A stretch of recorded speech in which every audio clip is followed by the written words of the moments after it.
8장 말씀 들으시고 큰 은혜 받는 시간 갖기를 원합니다. 네. 히브리서 8장에는 두 가지 중심적인 그 단어가 나오는데, 하나는 왕 같은 제사장, 또 하나는 새 언약입니다. 이게 익숙한 단어 같지만 그렇지 않습니다, 여러분.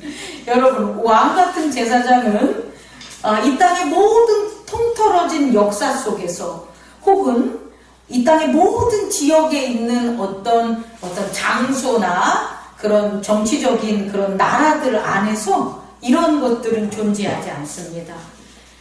다시 말해, 왕 같은 제사장은 아주 특별한 존재고, 그 왕 같은 제사장이 있기 때문에 엄청난 변화가 있다는 걸 깨닫는 저와 여러분 되길 원합니다.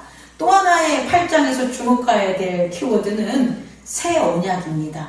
새 언약이라는 것도 마찬가지로 새로운 언약이 예전 언약에 있었던 어떤 것의 진보적인 거나 발전적인 거나 그것을 수정하고 고쳐서 이루어지는 언약이 아니라, 예전에 있었던 언약을 성취하지 못하는 것들을 새롭게 할 수 있는 아주 새로운 언약이라는 것. 그 새 언약이 새로운 시대와 새로운 것들을 지배한다는 것들을 깨닫는 저와 여러분 되기를 먼저 전합니다. 제가 까먹을까봐 이 얘기부터 먼저 합니다. 여러분, 우리가 살아가는 이 세상에는 차이가 있습니다. 그 차이가 뭐냐면 입장의 차이입니다. 우리 한글 한문으로 되어 있는 한자로 얘기해서 입장의 차이인데요. 입장이라는 건 뭐냐면 설립자에다가 마당장자잖아요. 서 있는 장소가 다르다는 게 입장의 차이입니다. 근데 이 입장의 차이는 어디서 비롯되냐면 차원에서 비롯돼요. 뭐라고요? 차원. 다시 말해, 차원이 뭐냐라는 거잖아요.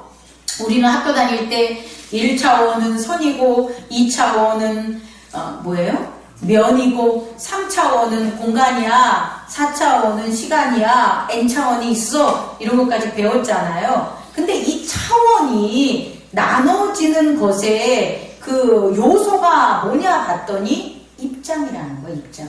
내가 선에 서 있는지, 내가 면에 서 있는지, 내가 공간에 서 있는지에 대한 입장의 차이가 결국은 뭐냐? 차원의 차이로 연결된다. 다시 말해, 그 입장의 차이가 뭐가 된다? 차원이다. 이게 좀 어려운 얘기인데요. 이 차원 때문에 다 다른 거예요. 다 다르다고요. 이해갑니까? 동일한 세상 속에 있어도 다 다르다고요.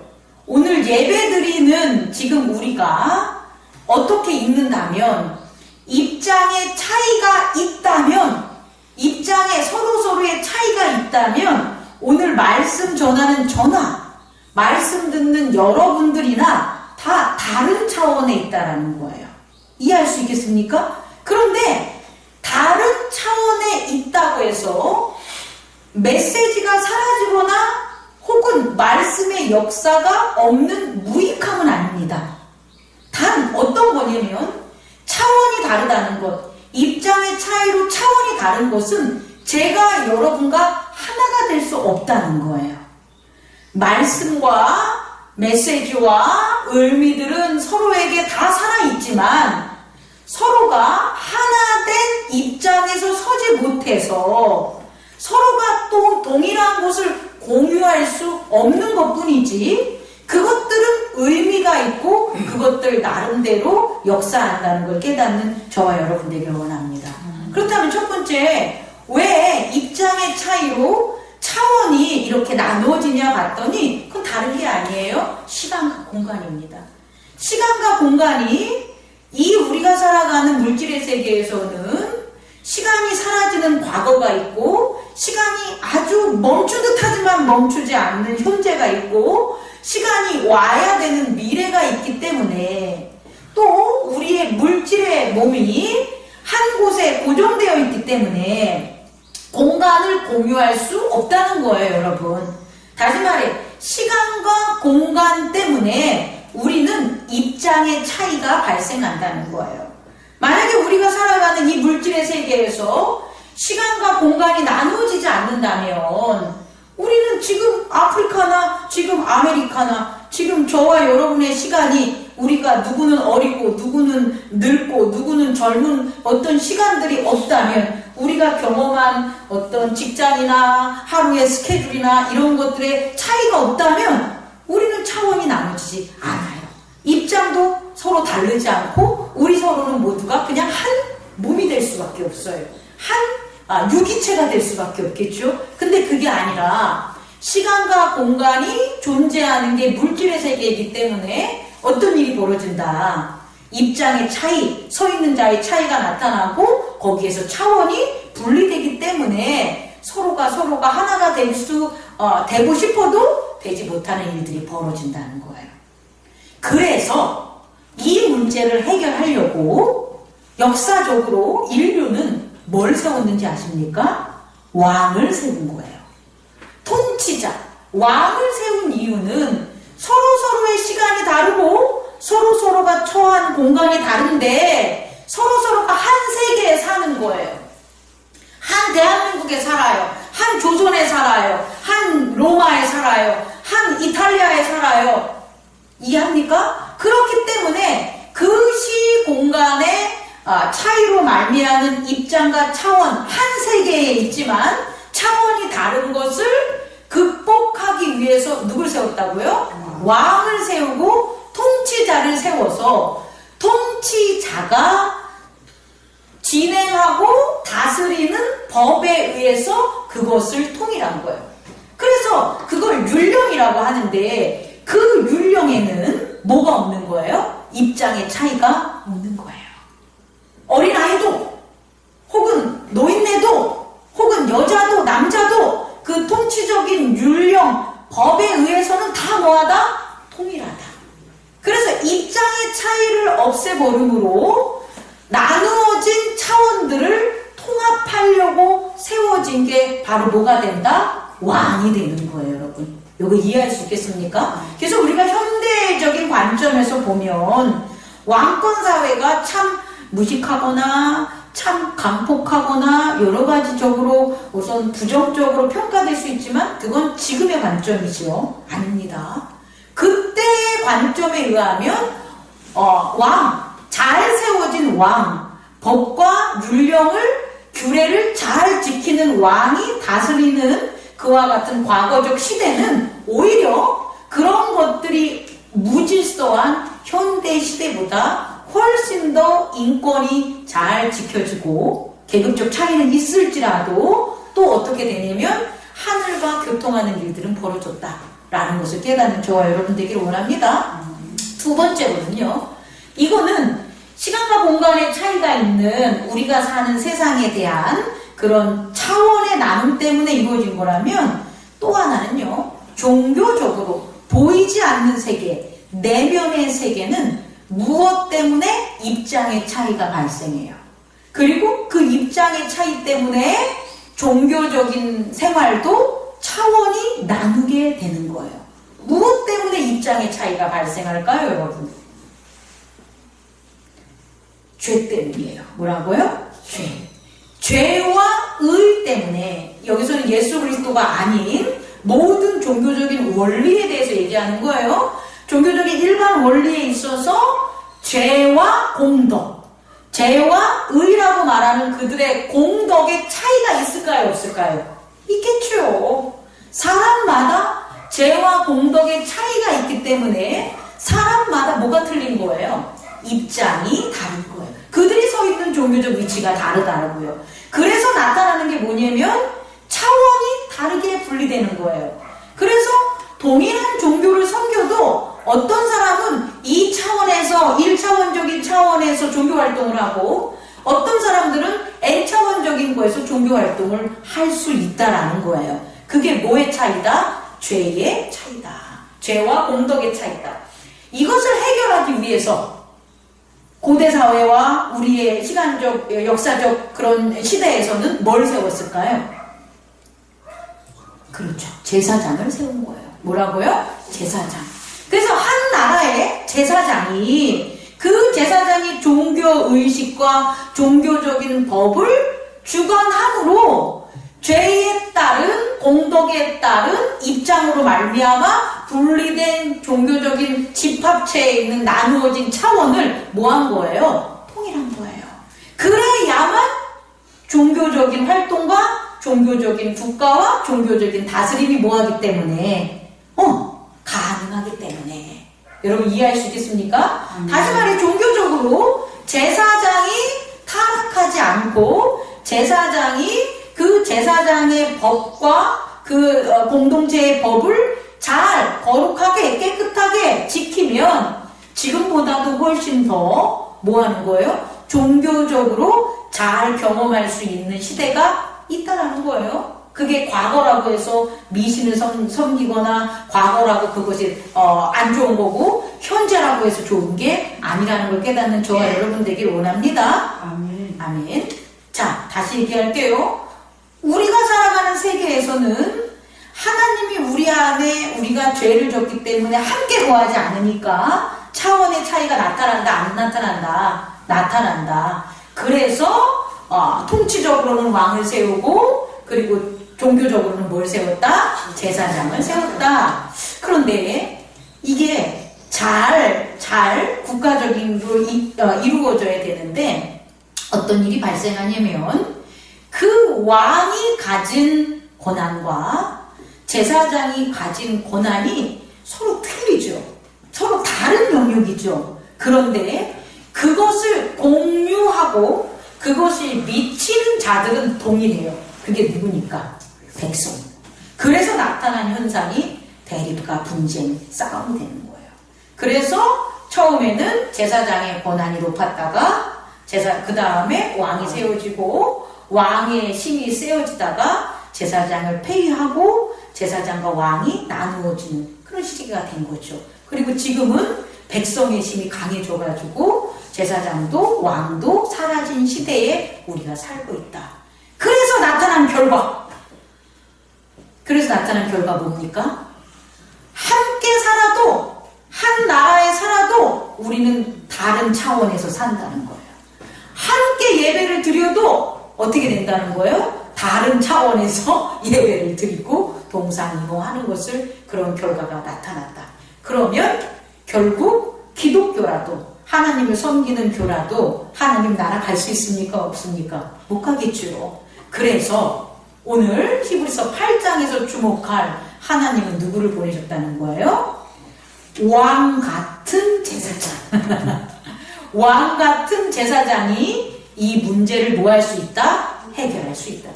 왕 같은 제사장이 무엇을 할 수 있냐? 다시 말해 시간과 공간의 차이로 나타난 통치의 입장의 차이에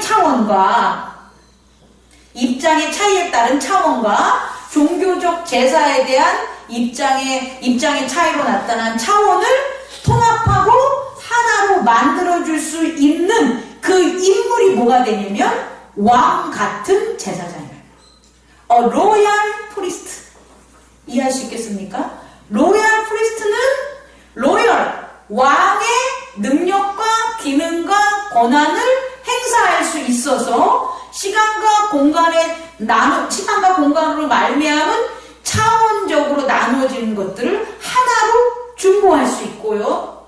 제사장적으로 죄에서 차이로 말미암아 나누어진 종교인들의 차원을 하나로 통합할 수 있는 게 누구다? 왕 같은 제사장이라는 것을 꼭 깨닫는 저와 여러분 되기를 원합니다. 그래서 이 왕 같은 제사장이 이 통합된 중보의 나라, 다시 말해 왕 같은 제사장은요, 그 왕 같은 제사장이 인물일 수도 있지만 그가 통치하고 그가 살아가고 있는 공간과 시간을 나타내는 게 왕 같은 제사장이라는 것. 그래서 이 왕 같은 제사장이 그럼 그곳을 통치하거나 그곳에서 제사를 드리는 그 법칙이 뭐냐 봤더니 왕권과 제사권을 통합한 새 언약이라는 거예요. 뭐라고요? 새 언약. 그 왕 같은 제사장은 새 언약으로 자기가 중보의 나라를, 중보의 세계를 우리에게 열어줬다는 걸 깨닫는 저와 여러분 되기를 원합니다. 아멘. 여러분, 제가 하기에 조금 이해됩니까? 이해 안 되면 2부 때 질문하십시오. 그래서요, 이것을 우리가 바탕으로 지난 시간까지 우리가 예수님이 보여준 표적이 바로 이 왕같은 제사장이 새 언약으로 이루시는 4가지 표적이라는 걸 깨닫는 저와 여러분 되기를 원합니다. 아멘. 이 4가지 표적은 이전의 제사장도, 이전의 다윗이라는 왕도 보여준 게 아니라는 거예요.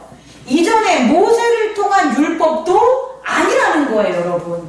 이것은 오직 누구? 예수님이 중보자로서 왕같은 제사장이기 때문에 나타낼 수 있는 4가지 표적이라는 것을 꼭 깨닫는 저와 여러분 되기를 원합니다. 그래서 우리가 실제적으로 우리가 살아가면서 오늘날 이와 같이 예수님을 왕같은 제사장으로 섬기면서 살아간다면 우리는 중보자이신 그 안에서 차원이 나누어지지 않고 뭐 할 수 있다는 거예요? 통합될 수 있다는 거예요. 하나가 될 수 있다는 거예요. 왕같은 제사장인 그 예수의 그 새 언약 아닌 곳에서, 중보자가 아닌 곳에서 있으면 여전히 우리는 뭐가 된다? 이렇게 함께 예배를 드려도 어떤 결과가 나타납니까? 우리는 차원이 다르기 때문에 분리될 수밖에 없다는 거예요. 하나가 될 수 없다는 거예요. 하나가 될 수가 없으면 하나님 나라를 갈 수가 없어요. 왜냐하면 새하늘과 새 땅, 새 예루살렘은 하나기 때문이에요. 하나를 부정하고 하나가 아니면 새하늘과 새 예루살렘에 못 가요. 그러면 새하늘과 새 땅으로 가기 위해서는 우리는 하나가 돼야 되는데 그 하나가 중보자인 왕같은 제사장인 예수 그리스도임을 깨닫는 저와 여러분 되기를 원합니다. 그래서 오늘 총정리를 하려고 합니다. 4가지 표적에서 첫 번째 표적이 뭐였죠? 예수께서 하나님의 아들임을 나타냈어요. 예수께서 하나님의 아들임을 나타내는 특징은 그에게서 무엇이 나타냈다는 거예요? 응보가 없는 구원. 또 하나는 상호 간의 애착. 상호가 서로 붙어있는 한 몸 된 게 예수 그리스도가 보여준 표적이었다. 첫 번째, 그게 뭐냐? 하나님의 아들로서의 표적이었다는 거예요. 그럼 여러분은 어디에 붙어 있습니까? 왕같은 제사장의 지체에 붙어 있다고요. 왕같은 제사장의 머리에 여러분이 있을 수 있고요. 어떤 이는 왕같은 제사장의 팔이 될 수 있고요. 어떤 이는 왕같은 제사장의 발이 될 수 있다라는 거예요.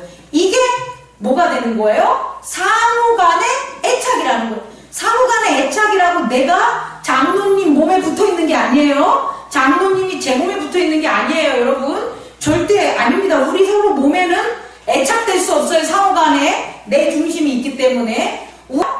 형제, 지체, 형제를 나눌 수 있으니까 제가 여러분을 두고 응보적인 태도를 갖지 않는다는 거예요. 또 여러분은 저와 한 몸이 된다는 것, 이것을 깨닫는 저와 여러분 되기를 원합니다. 그래서 나타나는 결과가 있어요. 이런 표적이 있으면 하나님이 그 표적을 보고 함께한다, 안 한다? 함께한다. 왜? 하나니까.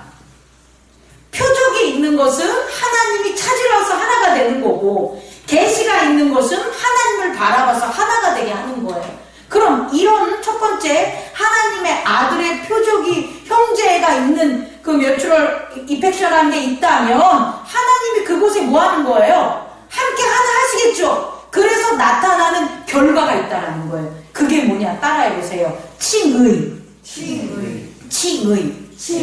의롭다 칭한다는 거예요. 우리는 무엇을 해도, 우리는 교회를 줘도, 우리는 지식이 많아도, 우리는 혹은 돈을 많아도, 예물을 많이 내도 하나님이 너 의롭다 이 소리 안 해요. 너 의로운 일 했어, 너 의로워, 이런 말씀 안 하죠, 우리를. 그런데 칭의는 네가 의롭다는 거예요. 그건 뭐냐? 네가 너를 희생해서 네 양에다가 나 애고를 희생해서 그런 희생하는 어린 양이 돼줬구나. 그 어린 양이 돼줘야지 왕 같은 제사장의 지체가 되니까 하나님이 우리에게 뭐라고 얘기해주면 너는 의롭구나 이렇게 얘기하는 거예요. 생각해보세요. 맛있는 음식을 내가 준비했습니다. 아빠가. 그럼 누구 불러요? 여보 오늘 맛있는 거 있으니까 빨리 와. 누구 내 자식아 오늘 맛있는 거 있으니까 빨리 와. 누구 불러요? 부르잖아요. 여러분 제가 맛있는 음식 있어요. 그럼 누구 불러요? 장로님 오집사님 빨리 오세요. 와셔서 드셔요. 우리 성도들 부르지 않아요. 왜? 내 몸이니까.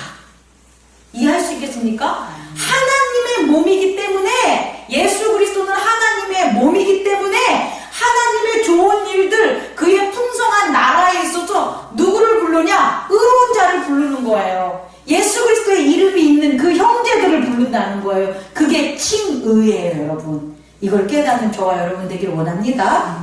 여러분이 우리가 예수 안에서 한 형제로 이 사람 잘했어 잘못했어 그 사람 행동하는 건 음보하지 말고 내 왼손이 다쳐서 오른손이 감싸주는 것처럼 사무적으로 왕같은 제사장에 여러분이 함께 한다면 여러분의 삶에 하나님이 뭐하는 걸 깨달을 수가 있어요? 칭의하시는 걸 깨닫는 저와 여러분 되기를 원합니다. 두 번째 예수님의 표적을 뭘 보였다고 했죠? 그리스도의 표적을 보였다고 했잖아요. 그리스도의 표적의 특징이 뭐라고 했습니까? 우리가 안식이라고 했죠. 안식 모든 것들 여기서 일하시는 것 하나님이 천지창조한 건 하나님이 일하신 거잖아요. 그 하나님이 일한 그런 창조물에 하나님은 늘 함께 하시죠. 그래서 그 창조물에 함께 하시고 쉬시는 게 뭐가 되는 거예요? 안식. 다시 말해 생명이라는 거예요. 그 생명이 그리스도의 표적 안에 나타난다는 거예요. 여러분 우리가 예수님을 왕같은 제사장이 내 구원자야 내 모든 것을 창조하셨어 나를 창조하셨어 나를 창조하시고 내가 살아가는 모든 것들을 창조하셨어 라는 그리스도 구원자로서 여러분들이 그 안에 살아간다면 여러분 안에 뭐가 나타나는 거예요? 안식이 나타난다는 거예요. 오늘 그래서 여러분은 이 자리에 오신 거예요.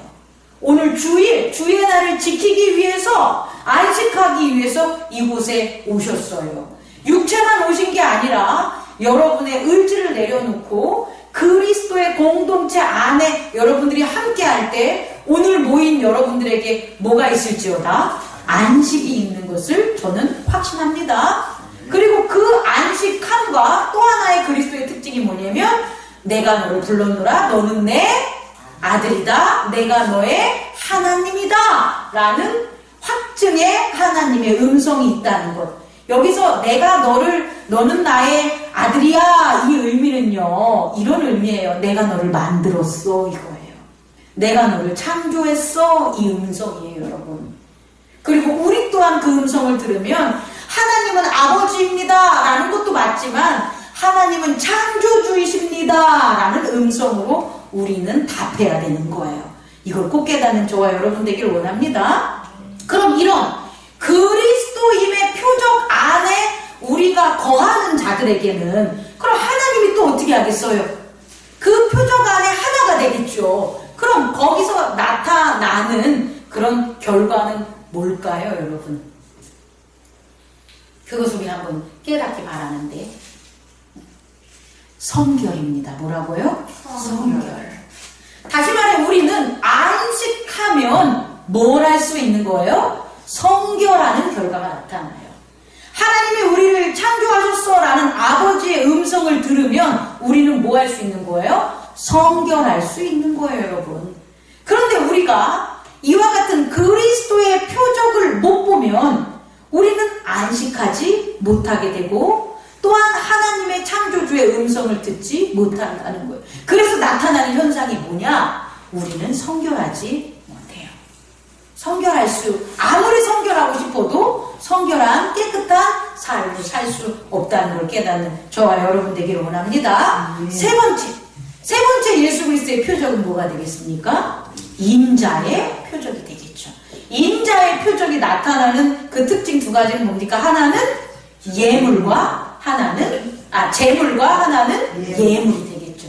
제물은 하나님이 어린 양으로 인자의 몸을 드림으로 하나님이 불로 그것을 뭐 하는 거예요? 받아주기 때문에 그곳에 불로 임하시는 하나님의 뭐가 일어나는 거예요? 죄악이 멸해지는 정금 같은 여기서는 성결과 틀린 이건 정화작용이 일어나는 거예요. 깨끗게 하는 죄악을 물리치는 깨끗게 하는 일들이 그곳에서 벌어진다는 거예요. 또 하나는 예복을 입게 되는 거죠. 어디? 보좌 위에 앉을 수 있는 예물을 드림으로 우리가 예복을 입을 수 있는 거죠. 그 예물이 예수 그리스도라고요, 여러분. 예물이 우리가 내는 헌금이 아니라 예물이 예수 그리스도의 어린 양이 제물로서 이 땅에서 십자가에서도 드려졌지만 예물로서 보좌 위에 앉으셨다는 거예요. 이해할 수 있겠습니까? 그렇기 때문에 그 인자를 믿고 인자 안에 거하는 그 표적을 본 우리들에게도 동일한 역사가 일어난다는 거예요.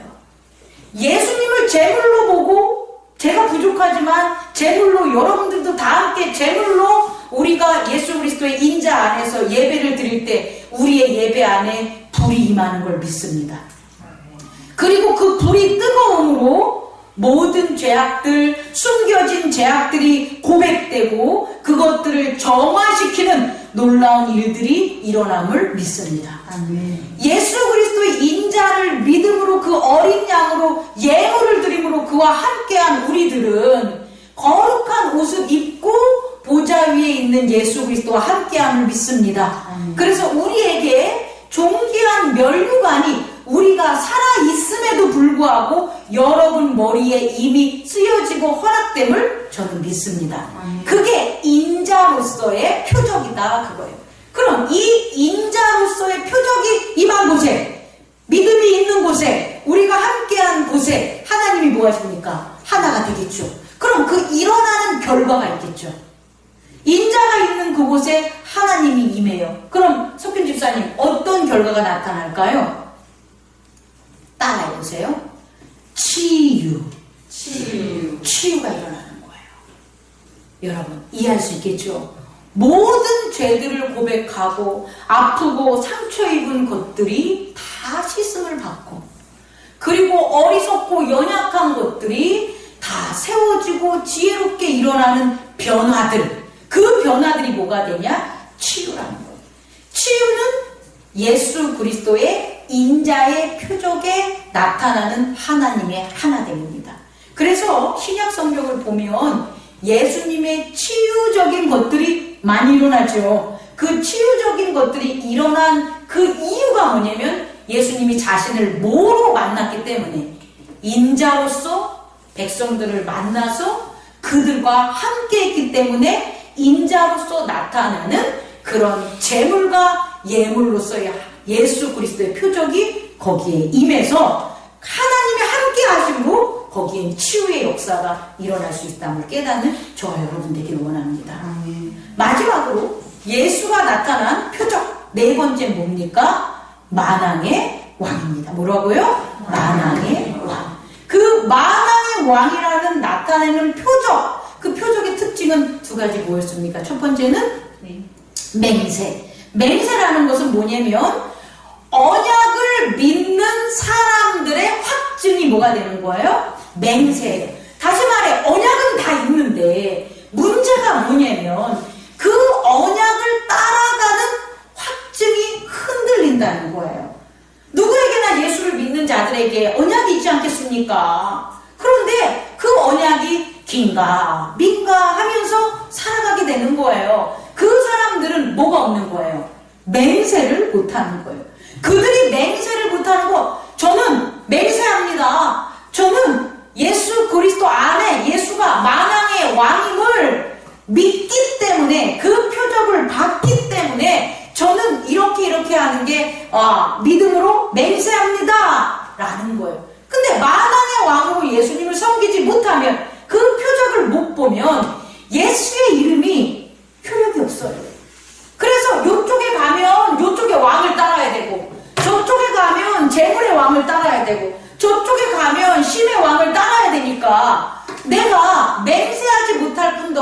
언약을 잃어버리는 결과도 나타나게 되는 거예요.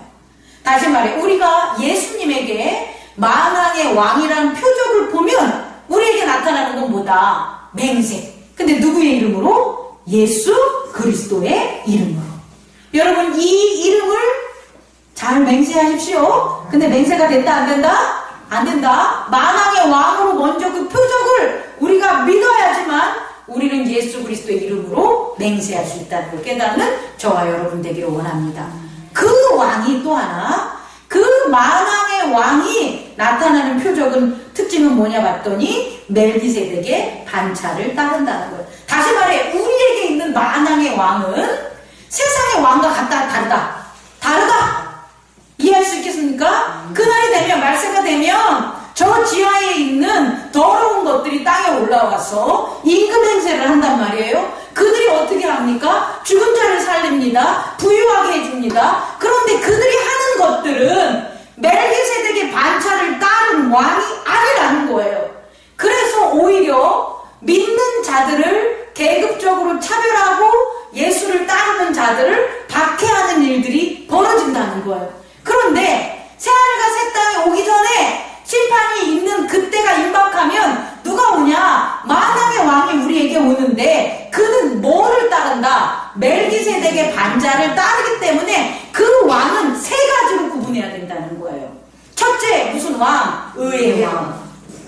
우리에게 왕권을 다스리는 자들이, 우리가 믿는 교회가, 설교하는 목사가 의의 왕을 전하지 않는다면, 세상의 왕을 전한다면 그 목사가 아무리 큰 표적을 일으킨다고 해도, 아무리 잘 말씀을 전한다고 해도 그는 만왕의 왕과 함께하는 표적을 본 자가 아니다.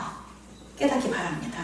말세가 되면 여기도 선지자가 일어나고 저기도 선생이 일어나는 거짓 선지자들이 그들의 능력을 발휘한다고 나와 있어요. 그런데 그것을 구분할 수 있는 깨어있는 자의 말씀은 뭐냐? 그들이 뭐냐 봤을 때 그들은 의의 왕이라는 거예요. 자기를 희생하면서 섬길 수 있는 의의 왕. 그게 우리의 만왕의 왕 예수의 특징임을 깨닫는 저와 여러분 되기를 원합니다. 또 하나는 살렘의 왕. 그는 이 땅에서 왕국을 건설하는 게 아니에요. 이 땅에서 모형적인 왕국을 건설하는 게 아니에요. 이 땅에서 우리는 하나님이 구원받은 백성이니까 자 경기도 화성시 어디에서 모여가지고 우리 함께 공동체 마을을 하자. 여기가 하나님의 천국이야. 이러면 된다 안 된다? 안 된다. 왜? 그 만왕의 왕은 어디를 통치하니까? 살렘, 새 예루살렘의 통치자라는 걸 깨닫는 저와 여러분 되기를 원합니다. 만왕의 왕의 마지막에 멜기세덱의 반차에 든 그 왕의 특징은 뭐가 되냐면 평화의 왕이 되는 거예요. 지난주에 제가 이걸 잘 많이 못 전했죠? 만왕의 왕, 평화의 왕의 특징은 다른 거 없습니다. 따라해보세요. 복을 빌어줄 줄 아는 왕. 복을 받는 왕은 많아요. 이해합니까? 야, 재물 가져와. 야, 너 나한테 충성해. 야, 저기 가가지고 저런 것 가지고 와. 저기 가서 전쟁해. 이렇게 하는 왕들은 많아요. 이건 복을 비는 왕이 아니에요. 그런데 멜기세덱의 반차를 따른 만왕의 왕은 복을 빌어줘요. 그러니까 복을 빌어주니까 왕이 하늘의 것을 가지고 사람들을 살린다는 거예요. 복음서에 보면 그 불의한 청지기가 그 왕 거를 주인 것을 땡쳐 먹잖아요. 그런데 의외의 답을 찾잖아요. 어떻게? 빚을 다 탕감해줄 그런 주인이라고요. 만왕의 왕, 이 땅에 사는 그런 왕이 아니라 평화의 왕은 뭐냐면 빚을 탕감해주는 왕, 복을 빌어주는 왕이에요. 또 어떤 왕이냐면 야, 너 10시간 일했으니까 넌 500만원, 넌 5시간 일했으니까 넌 100만원, 넌 1시간 일했으니까 10,000원 이러지 않는 거예요. 만왕의 왕, 복을 빌어주는 왕은 1시간 일해도 500만원, 10시간 일해도 500만원, 5시간 일해도 500만원. 이거는 그냥 비유한 거고 모두 다 빌어주는 복이 뭐하다? 같다. 하늘의 복이라는 거예요, 여러분. 그게 만왕의 왕. 다시 말해서 멜기세덱 반차를 따른 평화의 왕의 특징임을 깨닫게 바랍니다. 목사는 그 평화의 왕을 따르는 목사는 1시간 와가지고 예배 드린 자나 10시간 드린 예배 드린 자나 10년 와서 예배 드린 자나 동일하게 사랑해줘야 되는 거예요. 여러분도 마찬가지. 평화의 왕을 따르는 여러분들은 그렇게 하는 거예요. 그러니까 목사님이 새로운 사람만 잘해준다라고 하면 안 되는 거예요. 이해할 수 있겠습니까? 오히려 그건 성경적인 거예요. 이게 바로 멜기세덱의 반차를 따른 만왕의 왕의 특징이다. 그럼 이런 왕의 표적을 보고 따르는 자에게 하나님이 임해 주시겠죠. 그래서 나타나는 결과가 뭐가 되는 거예요? 따라해보세요. 재림의 왕을 만난다.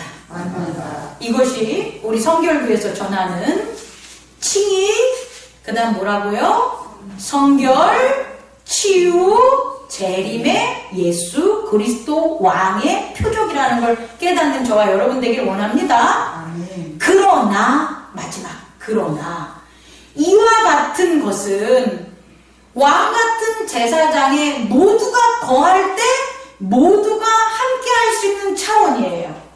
그런데 우리가 현실적으로는 목사나 성도나 죄에 있어서 예수 그리스도 안에 있는 의에 있어서 차이가 있다 없다?